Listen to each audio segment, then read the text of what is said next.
әрдайым жеңіс болғандықтан бір кездері бәлкім мен қасымдағы адамдарды ажырата алмай қалдым деп ойлаймын. Бәлкім өмірдің құнын, бәлкім уақыттың құнын тереңірек ұғынған сияқтысың, менің ойымша. Оны ауызбен айтып жеткізу қиын. Оны адам көру керек деп ойлаймын. Әрине, мен сияқты ешкім құламай ақ қойсын.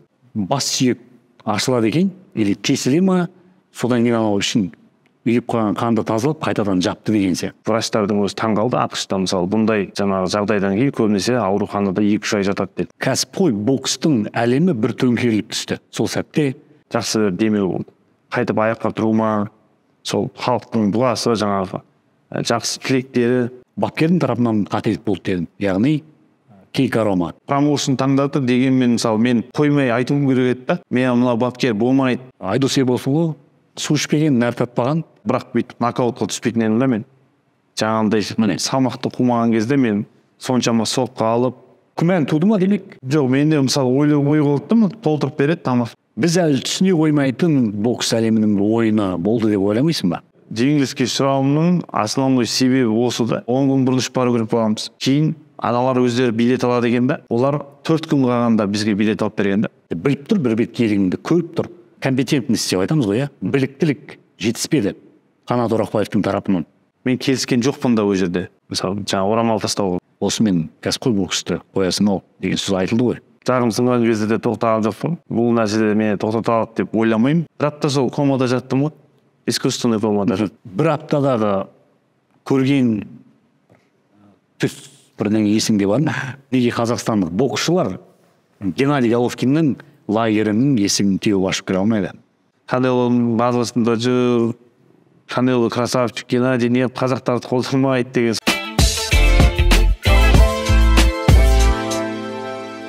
Ассалаумағалейкум, ардақты қазақ елі, спорт сүйер қауым.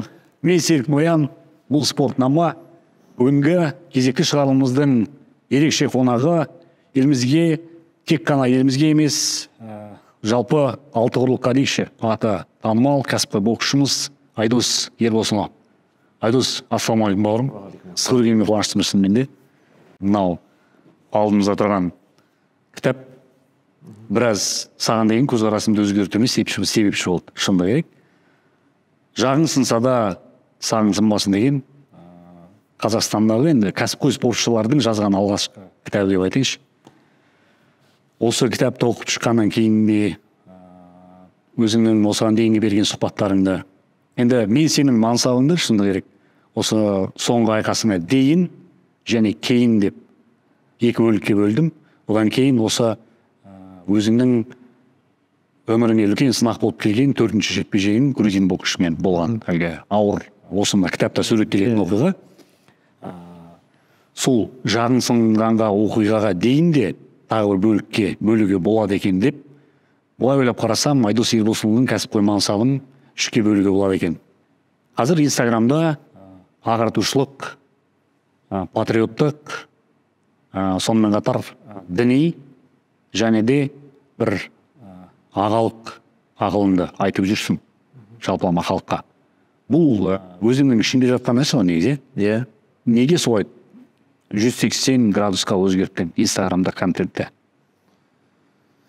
Енді бірден бұлай 180 градусқа деп айтуға келмейді, өйткені бұған дейін де мен арасында салып тұратым бұндай нәрселер. Енді өзім қазақылыққа жақын болғандықтан, 5 уақыт намазда болғандықтан, енді жаңағы теңізге тамызған тамшыдай болса да бір қазақ халқына, ислам дініне пайдам тиетін болса, менің сол жаңағы видеоларымды көріп, бір мысалы қаншама подписчиктер, қаншама просмотрлар жинайды ол видео.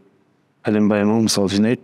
Соның ішінде бір-екі адам болса да өзгеріске түсетін болса, өзгеретін болса, ол мен үшін жетістік деп ойлаймын, өйткені маған сауап жазылады.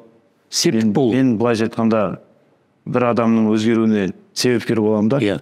И мен ойлаймын, адам баласы бір нәрсені біліп тұрып, егер ол онымен бөліспейтін болса, өзгемен ол іштегі жаңағы информацияның құру үлкейтуі да, былайша айтқанда ысырап та ол. Ысырап. Мысалы, ақшаң көп болып, жаңағы бөлісе алмайтын болсаң, ол да ысырап та. Сол сияқты мынауда бұл ішіндегі білімнің ысырабы да. Спорт саласын меңзеп отырып, жаңағы қазақылықты меңзеп отырып, арасында діннің, пайғамбар саллаллаху алейхи вассаламның хадистерін айта отырып, жалпы өзімнің видеоларды түсіріп жүргенім бар. Таңертең ерте тұрудың өзі ер адамның берекесін, ырысын арттырады деген сондай контекстегі сөздер, видеолар. Одан бөлек мынау рухты қалай тәрбиелеу, рухтың сынған жағдайда болсын, мотивация, әке шешеге құрмет, отанымды сүю деген сияқты нәрселерді байқап қалып. Енді бұған дейін де шыны керек, енді ол парақшамнан көріп жүрген дүниелер еді, бірақ менің айтып отырған 180 градус дегенім әлгі басы бүтін шындығында сол осы бағытқа Айдос Ербосынұлы тереңінен бойлап кірген сияқты. Осы соңғы бір 4-5 айдың көлемі деп айтарыш.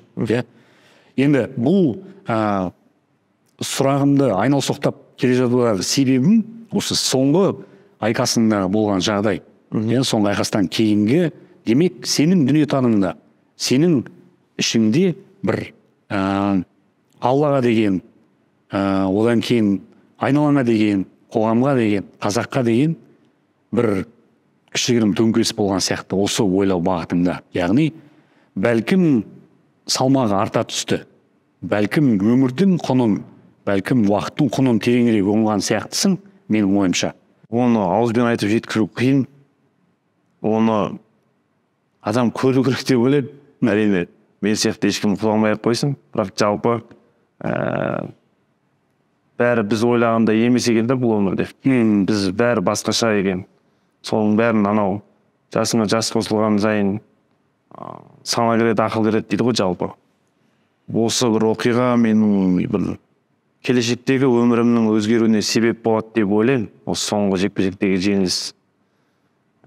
Жалпы айналаңа, қоршаған ортаға, отбасыға, бәріне деген көзқарасым өзгерді.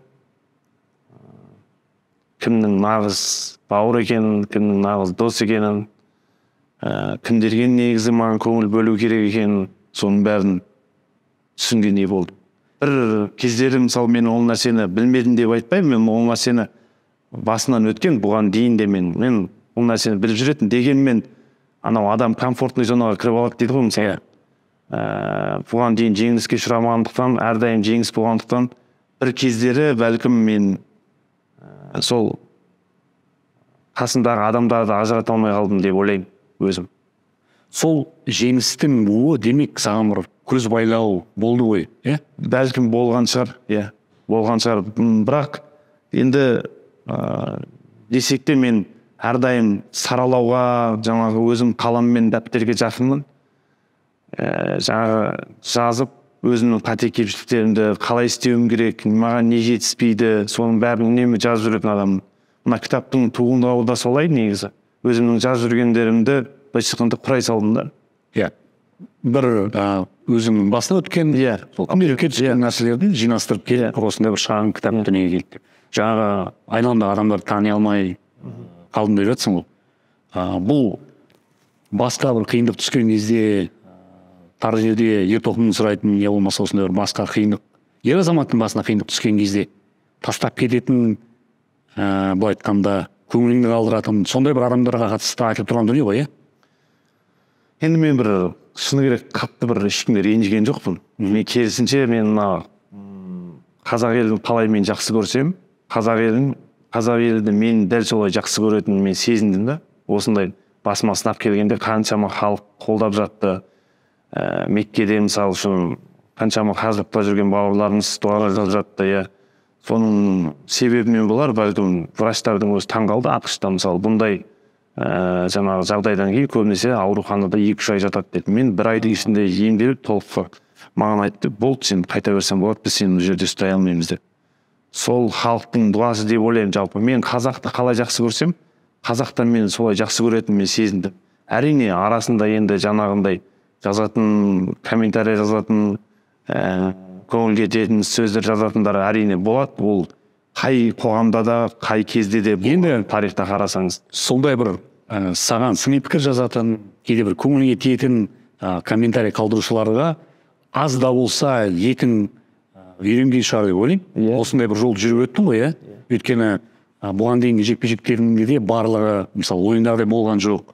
Кейде тіпті саған Айдос, сен мына жекпе-жекте сен өзіңнің деңгейін көрсете алмадың, я болмаса нашар жұдырықтастың деп сын айтқан, мін айтқан енді жанкүйерлер болды, және көп болды деп ойлаймын. Сондықтан бұл бір жаңа өзің айтқандай бір қоғамның өткінші ғана нәрсе сияқты. Іштей дуа жасадық, уайымдадық, және мен бір таңғалғаным, бүкіл елдің барлығы сен ол жердегі жеңілсің де әңгіме қылған жоқ. Ең бірінші менің көргенім, сенің рухыңды көре алдым да ол жерде. Осы қазақтың рухын, ер азамат ретіндегі жауынгерлік рухыңды, батырлық рухыңды сол аяғың қалдырап тұрса да, сен басын шайқап қойып ары қарай айқасуға дайынмын деген сәттегі, ол экранның ар жағында отырған кез келген қазақтың жүрегін дір еткізе алды деп ойлаймын да. Сонысымен де сенің осы ісің сонысымен де бағалы болды. Жаңағы жанкештілік, жүрек жұтқандық, бұл екінің бірінің басында бола бермейтін нәрсе шындығында. Адам баласы жақсылықты тез ұмытамыз да, жамандықты ұмытпаймыз. Сол мысалы бір басына сынақ берсе, сол сынақты ұмытпайсың да, қаншама күнде Аллах тағала беріп отқан ризық несібен ұмытып кетеміз да біз. Аллах тағала біздің негізі көп дұға тілегімізді қабыл етеді. Біз оны көбінесе сезіне алмай қалуымыз да мүмкін да. Кәсіпқой бокстың әлемі бір төңкеріліп түсті. Сол сәтте сені қолдаған атақты боксшылар, атақты спортшылар, тек қана кәсіпқой бокста емес, комментаторлар, журналистер, тағы да спорт жұлдыздары, олардың санында шек болған жоқ. Енді бергісі мына Мұхаммед Алидің немересінен бастап, арғысы Канелоға дейін, одан қалды енді Головкин, барлығы қолдау білдірді, жазды. Осы қаншалық сезіне алдың? Енді ол сәтте мен жаңа ақшта ауруханада жаттым ғой. Сол әлгі қалыпқа келгеннен кейінгі қалыпқа келгеннен кейін әрине оның бәрі бір кеудеде бір керемет қуаныш сезімі ұялап бір өзімнің халыққа керек екенімді сезіндім. Өте жақсы болды. Бір керемет сезімдер болды негізі. Мен қазақты қалай жақсы көрсем, қазақтар мені солай жақсы көреді екен ғой деген сезім болды. Жалпы өте не болды да, демеу болды да маған, жақсы демеу болды. Қайтып аяққа тұруыма, сол халықтың дұғасы, жаңағы жақсы тілектері. Соңғы жекпе-жегіңдегі қатысты қателіктер жайлы өзің өте жіліктеп тұрып айтып бердің соңғы сұхбатында. Өзімнің YouTube арнадан шыққан сұхбатымда қателеспесем, енді сол жерге сол сұрақтарды қайталап басқаша қырынан қойғым келіп тұр. Бірінші, бапкердің тарапынан қателік болды дедім. Яғни Кейко Рома, бапкер.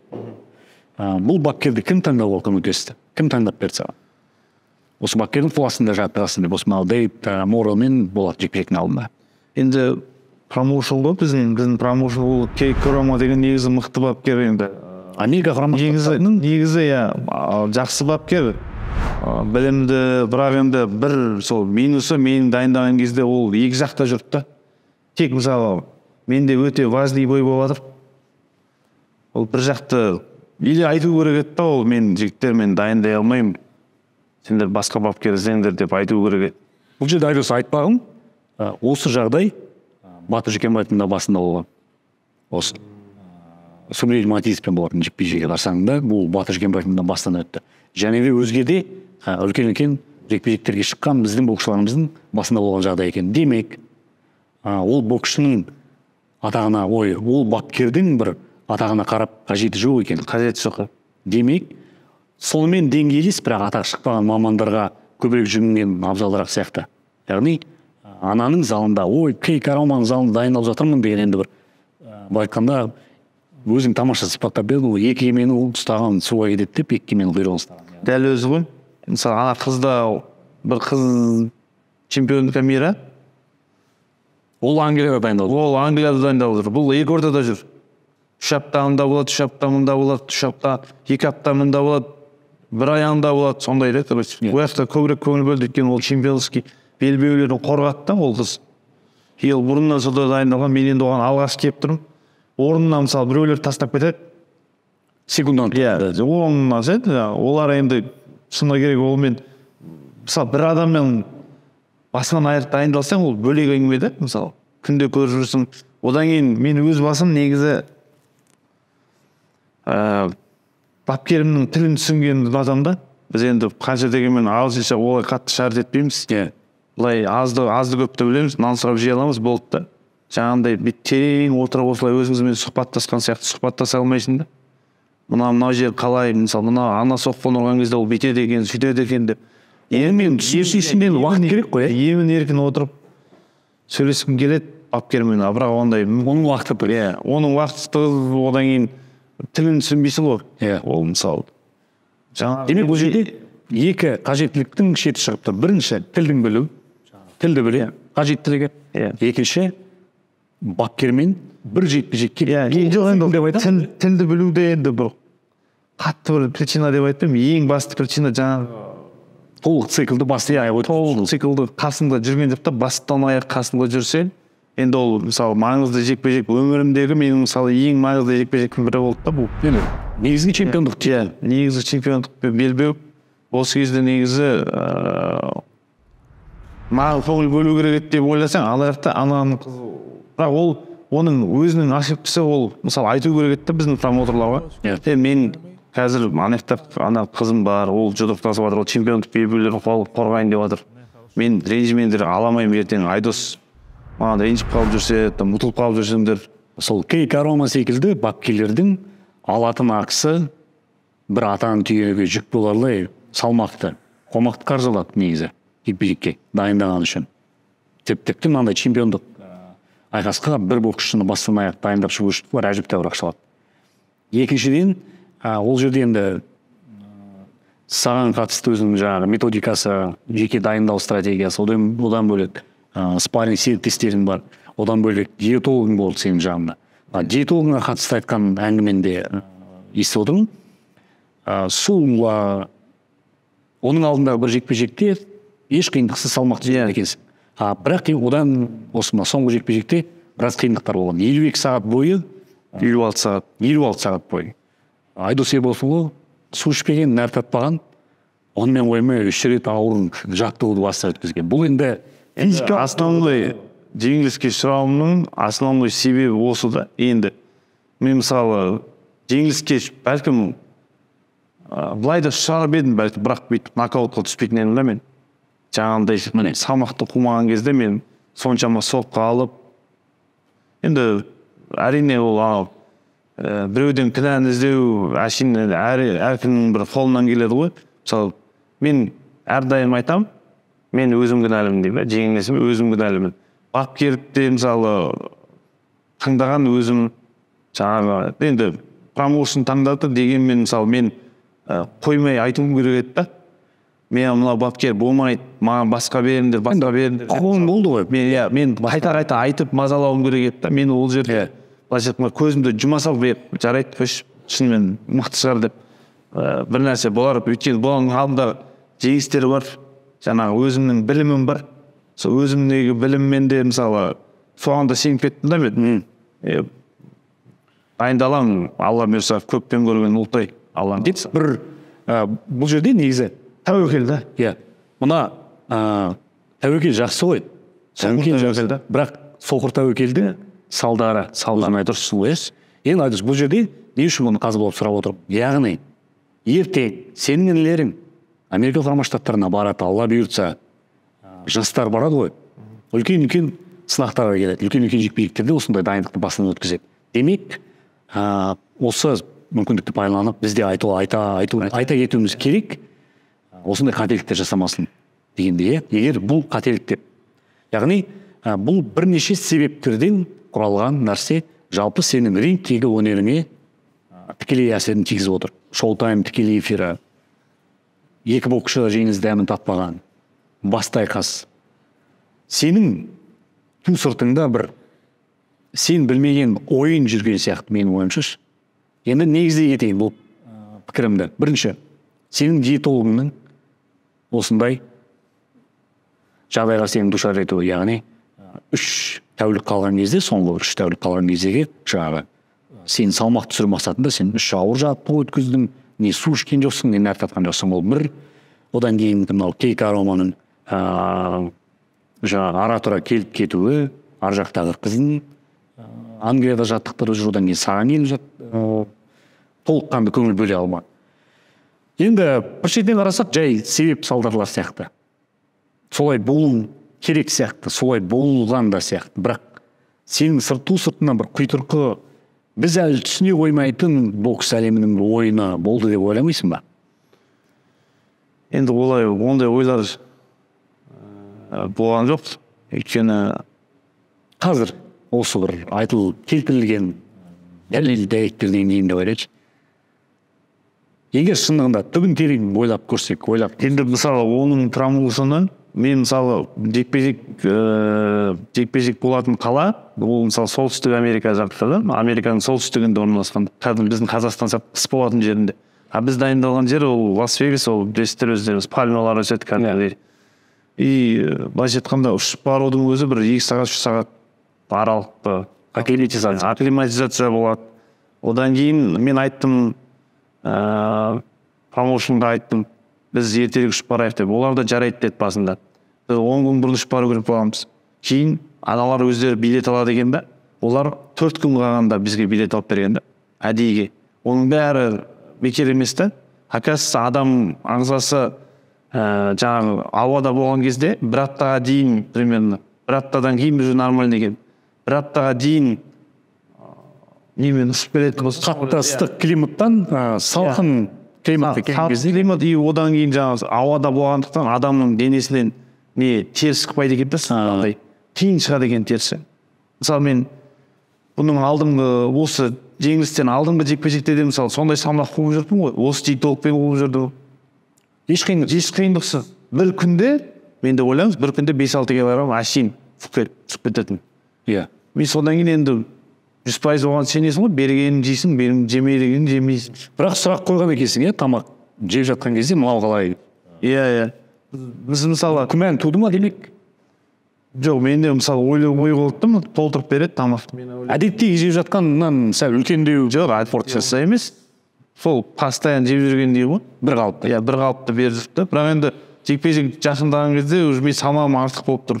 Сәл азайту керек емес па десем, жоқ, пока жеп ал дейді. Жеп аламын. Бұл сол 3-4 бұл Лас-Вегаста. Ұшардың алды. Иә, Лас-Вегаста ұшардың алды. Анеға ұшып барамыз 4 күн қалған кезде. Анеға салмаққа тұрамын. Салмағым артық болды, ма шешпейсің деді маған. Енді мен ішесің деді, егер салмағым түссе деді. А мен салмағым түспейді. Мен барып тренировка істеймін, қуамын, қалың киініп алып жүгіремін. 1 килограмм, 1,5 килограмм ғана түседі салмақ, өзіңіз. А негізі бір терлеген кезде бізде түспету керек та. Самолетпен кеш ұшып барғанымыз үшін де солай теріс шықпайды екен да. Оның бәрін, енді бұл үлкен ойын ғой. Үлкен ойында бүкіл каждый мелочь роль играть етеді да. Соның бәрін былайша айтқанда құрылған сияқты болып тұр, менің ойымша енді. Енді Аллах мәлім, енді не болса да енді солай болды ғой. Дегенмен бұдан әрине аларын сабақ бұл бізге. Біздің былайша айтқанда промоушнға да, маған да, жалпы бізден кейінгі басқа қазақ боксшыларына да бұл сабақ болу керек деп ойлаймын. Атақты чемпиондық жекпе-жектерде Пакьяо Моралес бар, жаңағы Тайсонның басынан өткен оқиғалар. Сол кезде мына үлкен тіпті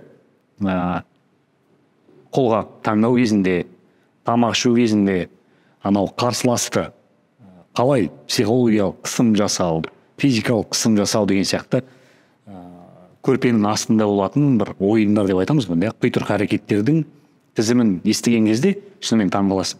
Дэвид Моррелдің промоушны бұл жекпе-жекті ұйымдастырушысы. Иә, ол енді сол өңірде ұйымдастырып отыр былайға. Біздің мына WBA деген организация, біз чемпион белдікке жұдырықтасқан. Соның кәдімгі президенті бар ғой, ең главный басшысы. Мендоза деген. Соның менеджері. Дэвид Моррелдің менеджері. Енді қараңыз. Бұл жерде WBA тұжырымы бойынша негізгі чемпиондық титул бәсекелерінде. Міне енді қазір фактілерді жинастыра келе енді біз өзіміздің кішігірім қорытындымызды жасаған сияқтымыз, қалған пайымды көрермен өзі жасай жатыр. Енді бір сұрағымды қосымша қоя кеткім келіп тұр. Кейка Рома сол жаққа ұшып барардың алдында, мынау енді Англиядан кейінгі қанша уақыт жанында болды? Жекпе-жектің алдында қанша күн бұрын жанына ұшып келіп бірге? Бір 2 апта бұрын ғой. 2 апта бұрын. 2 апта толық циклға жатпайды. Иә? Жоқ, жатпайды. Ал 2 аптаның алдында қаншалықты үзіліс болды? 2 аптаның алдында бір 3 аптадай болды ғой. 3 аптадай? 3 аптадай болды. Жанында болған жоқ? Жоқ, болған жоқ. Оның мысалы мен оның лагерінде бір 2,5 айдай ма лагерінде болдым. Сол 2,5 айдың максимум 1,5 ай қасында болды ғой. Даже 1 ай болды ғой. Мысалы басында келдім, біз келдік, ұшып келдік, амандастық. Ол мен айтты, менің орныма менің көмекшім сенімен болады деді. Сөйтіп өзі кетіп қалды. И өзім былайша 3 апта 4 апта почти 1 айдан кейін келді ғой. Келіп, содан кейін одан онымен жұмыс жасап бастадым мен. Анау көмекшісі кетті да, онымен жұмыс жасап бастадым. Сосын бір тағы да 3-4 апта болды да, тағы кетіп қалды. Тағы сондай болды. Осы арада көмекшімен жұмыс жасаған сәтте, содан кейін Кейка Романың өзімен жұмыс жасаған сәтте өзгеріс байқалды ма? Әрине, енді мысалы 2 түрлі адам саған лап ұстағаннан кейін 2 түрлі ол көмекшісінің аты көмекшісі ғой бәрі. Мысалы кәдімгідей ол өзінің баласына біліктілігі жаңағыдай жаны ашымай болуы мүмкін да, мысалы енді. Дегенмен мысалы бро деп сөйлейді ғой олар. Бір күнде сенің жаныңда саған қаншалықты көңіл бөледі? Мысалы бір күніңді алатын болсақ, таңертең кешке дейін жүре ме жаныңда? Жоқ, олай қандай бапкер жүрмейді ғой. Ол залға барған кезде ғана ғой жалпы. Оған мысалы ешқандай бапкерге жүр деп айтпайсың ғой менімен бірге. Ол просто бапкер деген залға барған кезде толыққанды саған көңілін бөлу керек та, енді сенде маңызды жекпе-жек болғаннан кейін.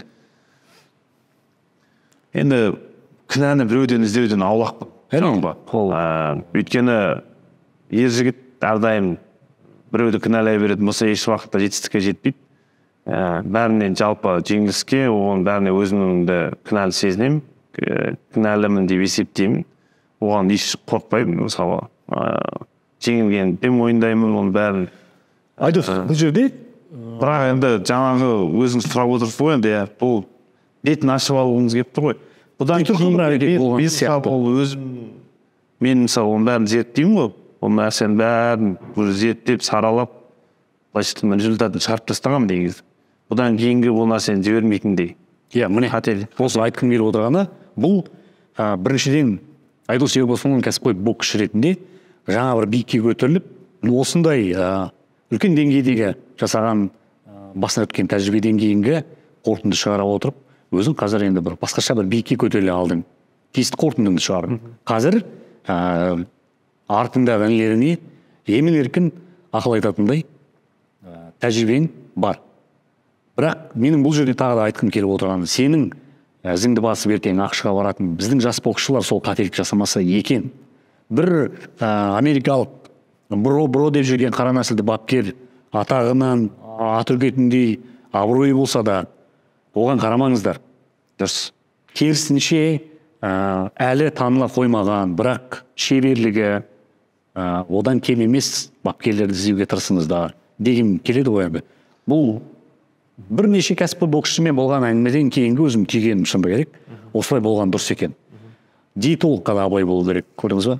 Мүмкіндік болса, тіпті мысалы Қазақстандағы бірге жүрген бапкерің бірге жүрсе, ол тіпті жақсы да. Ала кеткен бірсе.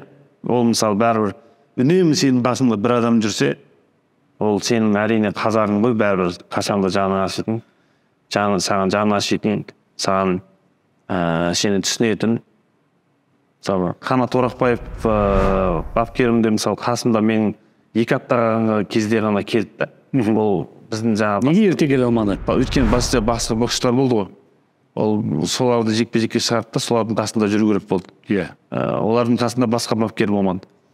Енді сол мысалы Қанат Орақбаев менің қасымда болған кезде де, мысалы бастан аяқ қасымда болған кезде мүмкін басқаша нәтиже болар еді. Бұл жерде енді жаңағы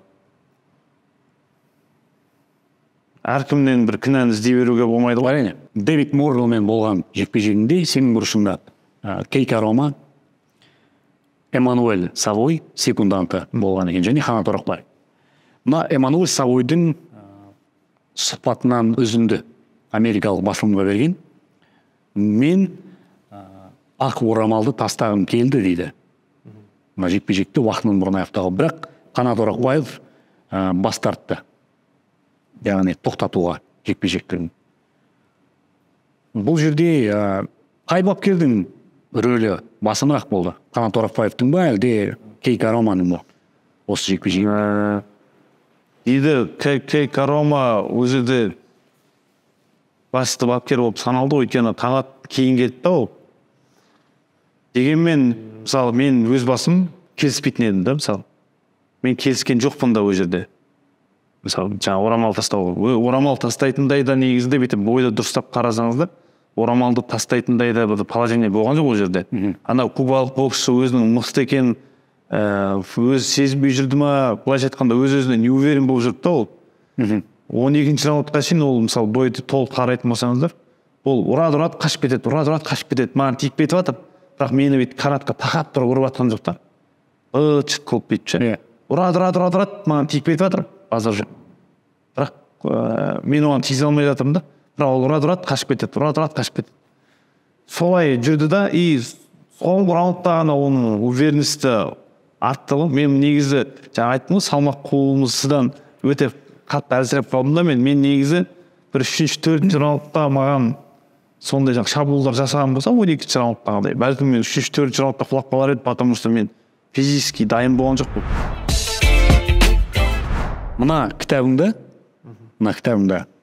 осы грузин боксшысының 4-ші жекпе-жегін, жақын сынатын жекпе-жекте Қанат Орақбаев жекпе-жекті тоқтатамын деп айтады. Қанат Алтаев, иә? Иә. Қанат Алтаев жекпе-жекті тоқтатамын деп айтады. Бірақ сен керісінше, егер мына жекпе-жекті тоқтататын болсаң, мен сен өмір бақи ренжіп өтемін деген бір беткейлік. Осы сәтте саған кері бір әсерін тигізген сияқты менің ойымша, өйткені сенің сондай мінезді екеніңді Қанат Орақбаев біледі. Сол бір сәтте, 12-ші раундта. Сол бір сәтте біліп тұр, бір беткейлігіңді көріп тұр. Компетентность деп айтамыз ғой, біліктілік жетіспеді Қанат Орақбаевтың тарапынан. Енді әңгіменің ашығы мен солай түсінемін. Өйткені бұл бір ғана маманның сөзі емес, бірнеше маманның жинақтап келгендегі сол кісілердің айтқан пікірінен түйгенім. Бұл жерде мәселе саған қатысты емес. Неге? Өйткені сен 12-ші раундта бұрышта отырсың. Сенің басыңа ешкім кіріп жатқан жоқ. Сенің мынау ішіңде, жан-дүниеңде болып жатқан сәттен ешкімнің хабары жоқ, пайдасы. Ол сәтті тек өзің ғана сезіне алдың, және оның бағасын сол кездегі ішіндегі жанып жатқан отты сені қайтадан орнына тұрып айқас жалғастыруға жетелеген күш-жігерді, рухты өзіңнен басқа ешкім сезіне алмайды. Ал бапкердің тіпті мынау сол кездегі төрешіге қатысты біраз сыни пікірлер, үлкен бокс мамандары сыни пікірді айтқан. Ол тіпті 9-ші раундта тоқтатып тастау керек деп ашық мынау мұрында қан сорғалап жатыр. Кейко Рома тұр, Қанат Орақбаев тұр. Жақсы, енді бұл жерде енді адамның спорт десек те, бұл жан алысып, жан берісіп жатқан сәт болғанның өзінде де, бірақ адамның өмірі бағалы ғой. Ал сіздің өміріңіз тікелей осы рингте сізбен бірге шыққан бапкерлерге және жекпе-жекке төрешілік еткен маманға байланысты болып тұр да. Сіздің өміріңіз сол кісілердің біліктілігіне тікелей байланып тұрған сәтте қателік жасауға жол жоқ деген нәрсе ғой. Осы бокс мамандарының да, жанкүйерлердің де, білікті боксшылардың да айтқаны осы екен. Ауруханадан шығып, Қазақстанға келіп, алғаш видео жаздың ғой.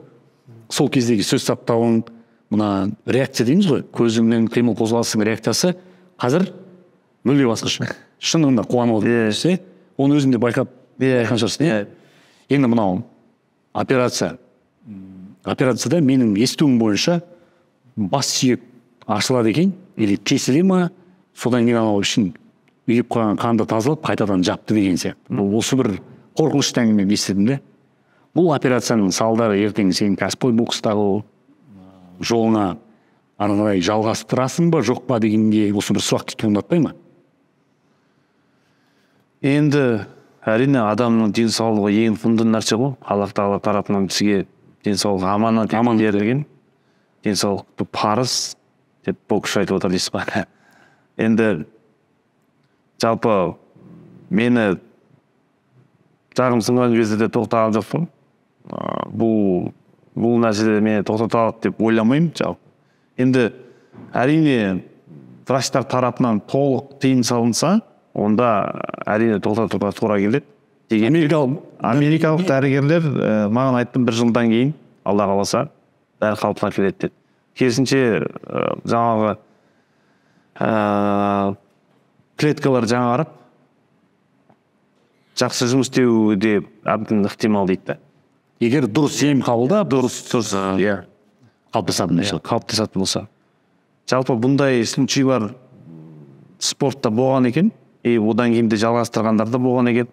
Сондықтан бұл бірінші жағдай емес, мендікі бұндай жағдай бой без правил басып жүрген жігіттердің арасында да болған екен. Өте көп. Жалпы бұндай оқиғалар өте көп. Одан кейін мынандай нәрсе ғой, жаңағы жасанды кома деп айтамыз ғой. Иә. Өзің қан қызуымен, ет қызуымен жоқ, Қазақстанға барып енді қабылдай саламын ғой деп айтқан екенсің. Содан жанындағылар алдап сулап әйтеуір витамин құяп жасаған деп ұйықтататын бәріне қойып сол операцияны жасаған екен. Енді бұл жерде тағы да көрдің ба, жанкештілік қой енді өзіңнің жасап отырғаны, бара салам деген сияқты. Енді мына қанша күннен кейін есің жинадың сонда, мына операция болғаннан кейін қанша күннен кейін қалып келдің? Сол 1 аптаның көлемінде ғой. Иә. Яғни 1 апта есіңді білмейсің. 1 апта сол комада жаттым ғой. Искусственный комада. 1 аптадағы көрген түс бірдеңе есіңде бар ма? Жоқ, есімде жоқ. Онда еш нәрсе болмаған сияқты. Бір бақ сияқты болып тұр ғой бір. Иә. Сонда жекпе-жектен шығып, барлық есіңде, ауруханаға барған, емханаға барған есіңде, одан кейінгі 1 апта қараңғылық деп айтамыз ғой. Дым жоқ. Еш нәрсе жоқ. Оянған сәтте жанында жарың болды. Тағың болды. Тағана біздің промоушнның несі бар, переводчик жігіт бар, аудармашы. Бақытжан деген сол жігіт болды. Алғашқы ойым өзің жан-жағыңды көрген кезде ұйқыдан ояна салып. Енді сол қызық сұрақ қойдыңыз негізі. Сол бір қызығы ең алғашқы жан-жағымды көрген кездегі алғашқы айтқан сөзім, даусым жай шығып тұр дейді, даусым жай шығып тұрды. Біз қазақ еліне пайдалы болуымыз керек, біз мұсылмандарға пайдалы болуымыз керек деп айтып. Ең алғашқы айтқан сөзім. Адасы былай санасына кіріп шықпайтын нәрсе ғой, былай қарап отырсам. Өзім андай жағдайда отырмын. Еще біреулерге пайдалы болуым деп айтып, наркоздың күші қайтпаған. Алғашқы айтқан сөзім сол болды. Керемет. Енді одан кейін ақырын күн санап, жаңағы сәл есімді жинап, ақырындап сөйлесе бастадым ғой. Әрмен. Жүрде шынында керек, енді анаңызда үлкен бір салмақ түскен сияқты. Сонда бір шынымен ол өте оңай сәт болмаған үшін. Анама да, әкеме де, жалпы енді отбасы мүшелеріне бәріне сынақ болды ғой. Енді осындай сынақты өткере тұрып, сынбай, сағың сынбай, одан кейін бүкіл мынау Меккеде жүрген мұсылман бауырларының жасаған дұғасы бар, күллі Қазақстанның жасаған дұғасы бар. Анаңыздың дұғасы ойлаймын бірінші қабыл болып деді. Сол кісілердің енді үлкен салмақ салған шығар деп ойлаймын. Айдос, осымен кәсіпқой боксты қоясың ау деген сөз айтылды ғой. Шет жағасы айтылды, дегенмен шешімді қабылдайтын өзім ғой. Шешімді қабылдайтын өзім. Мені былайша айтқанда бұл нәрсе тоқтата алмайды деп ойлаймын.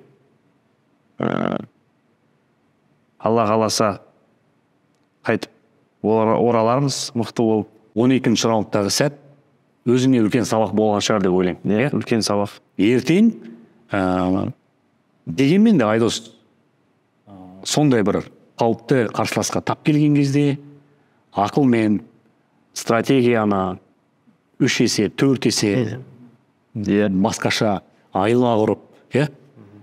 Сосын енді мынандай грязный бокс деген бар ғой, қажет болса оны да пайдалану керек сияқты. Иә. Иә. Ол бұл бір соғыс майданы сияқты ғой. Иә. Жекпе-жек деген. Нәтиже маңызды. Ұлықты бұл жерде істейді да, мысалы, біз допингке тексерген жоқпыз да. Бір қызығы. Ол тағы бар.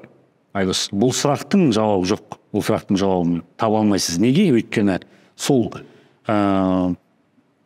Дэвидтің жаңағы сол промоушн жекпе-жекті ұйымдастырған жаңағы барлығы сол штатта өтуі, сол жерде өтуі, сол жердегі допинг бақылау жасайтын комиссия барлығы былай айтқанда бір қолдау болды деп мен өз басым ойлаймын.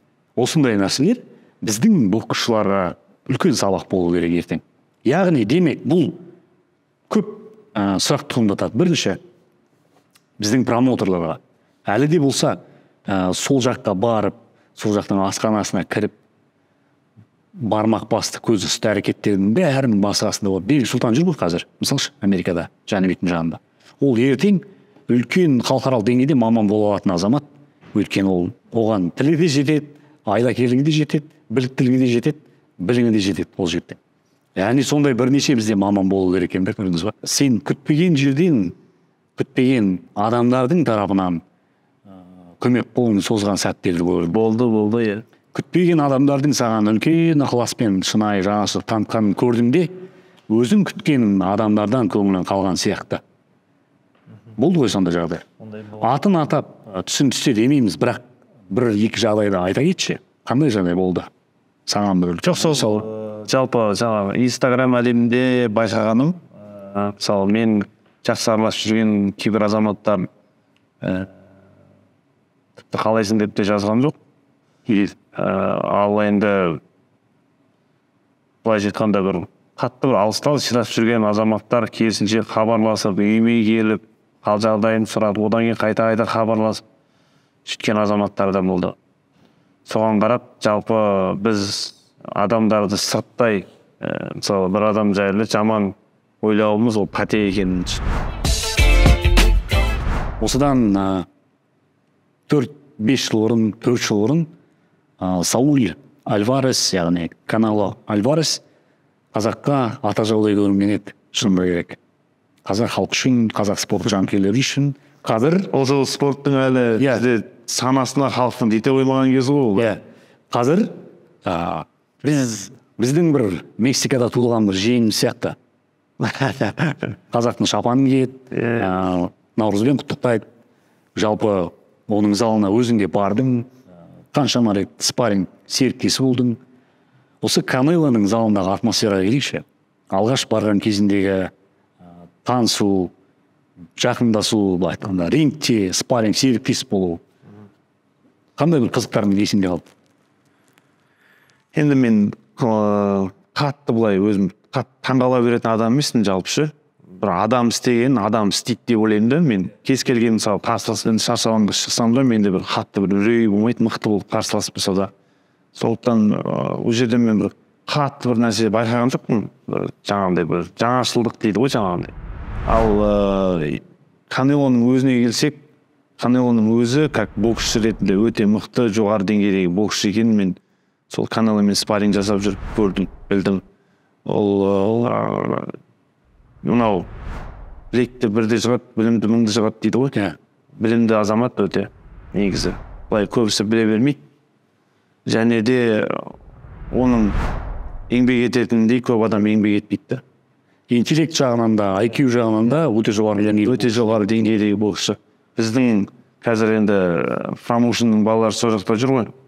Жақсы мысалы тәлім тәрбие алып жатыр. Ертең оларда Канелодай болатынына мен сенемін.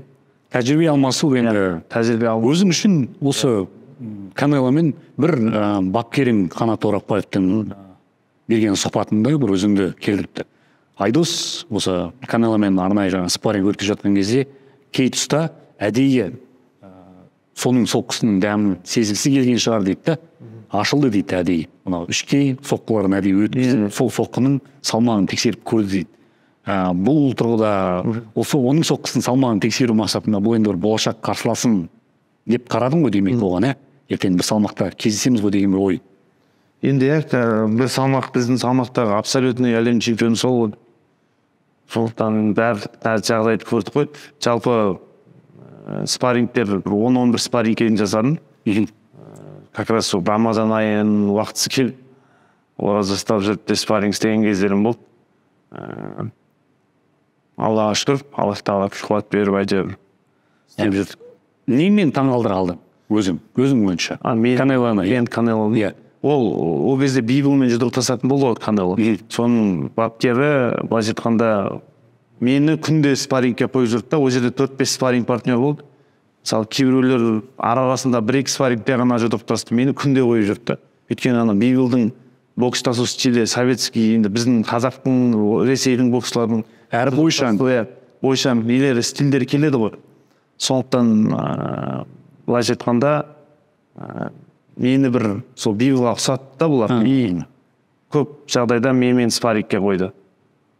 И одан енді біраз нәрсе үйрене алдым деп ойлаймын. Адам ретінде қандай сипаттама берді? Адам ретінде біз онымен қатты бір жақын араласқан жоқпыз. Бұлай енді қарапайым. Ондай атақ дәрежесі болып тұрып, өзі кеп, бірінші кеп амандаса, қарамай тұрсаң артынан кеп, тұрысып кеп. Қалайсың? Бауыржан Момынов бауырымызда спарринг серіктесі болды ғой, соның бір айтқан сөзі, осы Канеломен спарринг уақыты аяқталып, барлығымен қоштасып жатқан кезде Канело өзінің жеке көлігімен келіп, боксшылар жатқан үйге өзі жеке келіп, әрқайсысына қосымша $5,000 ба, қосымша жаңа ақшасын беріп, қол алысып, рахметін айтып, бәрімен қоштасқан екен. Сол бір оқиғасын айтып берді. Керемет. Содан кейін мен де шындығында Канелоның жалпы енді жанында болған адамнан сондай әңгімелер естігеннен кейін енді ойлап қалдым. Яғни оны да басқаша қырынан тани алып жатырмыз ғой демек. Ол енді мысалы Канелоның мысалы қазаққа жау болатындай, оның ешқандай несі жоқ қой. Ол Головкинді жеңсе, ол таза рингте жеңді, мысалы ешқандай бір қазақты жанындап тұрған жоқ қой. Просто оның жұмысы сол да, ол қазақ болсын, қырғыз болсын, өзбек болсын, орыс болсын, бәрібір ол шығады да өзінің жұмыс істейді. Сондай нәрсе ғой, ол спорт қой. Неге Сүлеймен промоушн мен Канело Альварестің бір достық қарым-қатынасы тез қалыптасып кетті? Ал неге қазақстандық боксшылар Геннадий Головкиннің лагерінің есігін теуіп ашып кіре алмайды? Сенің ойыңша?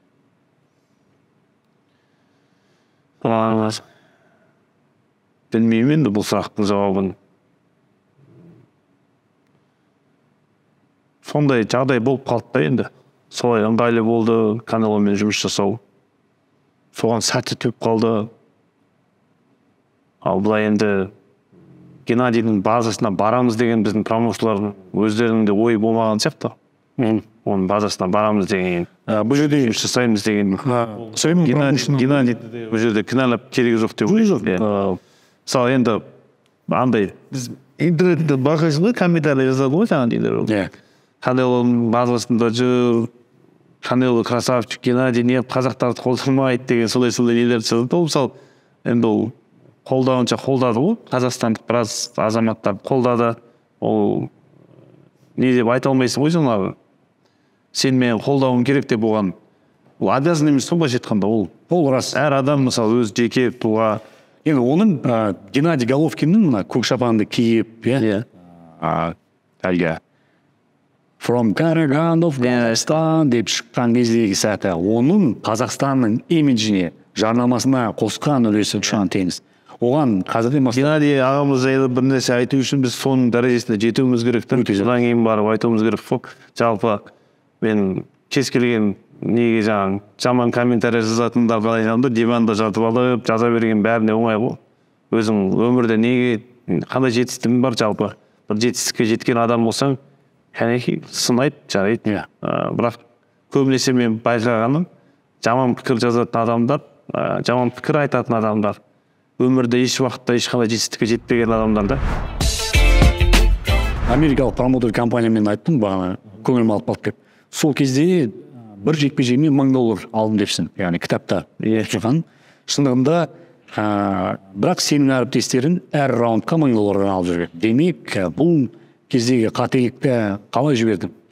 Өзімнен болды қате, өйткені біз кәсіпқой боксқа сол Астана Арланыстан кейін ауыстық қой. И сол кезде мен ауысқан кезде қазақстандық боксшылардан жаңадан ауысқандардың бірімін да мен, мысалы Геннадий ағамыз, енді Ол кезде уже оған қол жету қайда, ол Геннадий ағамызға. Ол енді біз Қазақстан чемпионаты болды, сол Қазақстан чемпионатында жұдырықтасқан кезде жаңағы америкалықтар келіп менің бойымды көріп, былайша айтқанда оларға ұнадым да, и олар жаңағы нелерін, ұсыныстарын жасап мені контрактын берді. Енді бисмилля деп қойып жібердім да, болды, былайша айтқанда. Қатты оқыған да жоқпын бүйтіп. Сол келісімшартта, яғни сенің былай айтқанда енді 4 раундтық жекпе-жектерің болса егер, $4,000 алатын жерінде $1,000 Иә. 6 раундтық жекпе-жектерде де $1,000 алып жүрдің. $1,500. Енді қай сәтте білдің сені алдап жүргендігін? Сол енді алдағанда контракт берді ғой олар. Иә. Олар маған контракт берді. Контрактта бәрі тура солай жазылып тұр. Яғни бұл жерде сенің өзің қарамағындық, өзінің батареяң ғой. заңгер болған жоқ қой жанында. Заңгер ондай, біз айтып отырмын ғой, біз мысалы спортта жүрдік, тек қана қатты бір жаңағы қазақи дейміз енді өзіміз. Сенгіспіз ғой. Шындығында ол да бар. Бар да жаңағындай. Көтер деп айта салатын шығармын деген сияқты сондай. Ақшасын көтерді, бірақ ана контракт деген нәрсенің қаншалықты маңызды екенін түсінбедім да мен ол кезде. Бұл енді ертең ізіңнен ерген інілеріне үлкен сабақ. Бұл оқиғалар өте мұқият болған дұрыс. Жалпы қазір содан кейін мысалы мен әр контрактыға, мысалы кез келген бір компаниямен келісіп жатып отыратын болсам, міндетті түрде оқимын, бәрін бірнеше рет оқып шығып, сосын барып қажет болған жағдайда заңгердің көмегіне жүгіну керек деген нәрсені бұл жерде. Ол да осыны айта кетсек. Тіпті қажет болса ақшасын төлеп, результацияға барып, дұрыс беріп, жаңағы келісімшарттың бүге шегесіне кеткен анау кішкене әріптермен жазылатын бір құйтырқы тұстары болады екен ғой келісімшартта. Болады. Қазіргі таңда осы Сүлейман промоушн тарапынан жасалып жатқан жағдай Қазақстан кәсіпқой боксшыларға. Неге барлық боксшылармен олар жұмыс жасамайды? Осы біздің нарықтағы. Енді кіргісі келіп жүрген боксшылар қаншама Сүлейман промоушнда? Енді ол жерде жаңағы жетістігіне қарайды ғой боксшылардың. Әуесқой бокстағы жетістіктеріне қарайды. Қазір мысалы неде біздің промоушнда жұдырықтасып жатқан балалардың бәрі әуесқой рингте жақсы өнер көрсеткен, жақсы жетістіктері бар. Соған қарайды да бірінші кезекте. Және одан бөлек ол боксшылармен сөйлеседі. Промоушнның біздің мүшелері сөйлесіп, мысалы қандай бұл адам бәрін зерттейді. Мысалы біреу болуы мүмкін, жақсы боксшы болуы мүмкін, мысалы дүниеге қызығуы мүмкін, қатты болмаса жаңағындай басқа да бір минустары болуы мүмкін. Соның бәрін былайша айтқанда зерттеп барып, сосын барып боксшыға ұсыныс жасайды. Қысқаша бір алдағы уақытқа жоспарың қандай? Одан кейін қайтып сапқа тұруға ұмтыламын, Алла қаласа. Енді бір кем дегенде 3-4 ай әлі бар. Әлі бар ғой, емдік шара. Жалпы ол сапқа тұрған кезде де жаңағы жеңіл-желпі жаттығулар ғой, жалпы кішкене аяққа тұрып, жалпы рингке оралсам да сол 1 жылдан кейін оралатын шығармын деген жалпы жоспар бар. Қосымша кәсіппен тағы біреумен айналысасың ба? Енді әрине азын-аулақ кәсібіміз бар. Ол енді фейл қала берсін. Әйтеуір тіршілік жүріп жатыр. Аллаға шүкір. Енді промоутерлік тарапынан жалақың түсіп тұрған шығар. Үзіліссіз. Тамаша. 18 жекпе-жек. Қаншама титул, қаншама бағындырған биік, қаншама континентте жұдырықтастың. Канада, қателеспесем, Австралия, Европа, Қазақстан, Америка. Жүріп өткен жолдың біраз адамға ой салатындай, біраз бокс жанкүйерлері сүйсініп қарайтындай айтатын сөзің бар. Өзіңнің мынау Инстаграмда жасап жүрген іс-әрекетің болсын. Одан бөлек посыл деп айтамыз ба, өзінің жанкүйерлерге, оқырмандарына ұсынып жатқан дүниелерінің әрқайсысының бағасы бар. Осы игілігің арта берсін деймін береді, ең бірінші. Осы игілігің арта берсе, Алла бұйыртса ертең Айдос Ерболсынға сол реванш болса екен, және сол реваншта сенің мерейің үстем болып көк байрақ желбіреп тұратын сәтте Алла сол күнге бізді жеткізсін. Және де сол титулды алғаннан кейін бір марқайып күллі алты алаш болып қуанып, қазақ боксының, қазақ кәсіпқой боксының тарихына жаңа бір чемпион қосылды деп, Алтайдан Атырауға дейінгі атырап дүбірлі той жасайтын күнге жетейік. Сол шынымен тілектеспін. Бұл менің ғана емес, мыңдаған, миллиондаған қазақстандық өзімнің жанкүйерлерімнің шын жүрегін тілегілеп қабыл алғайсың. Рахмет. Айтқым келіп жүрген дүниелер бар шығар ішімдегі.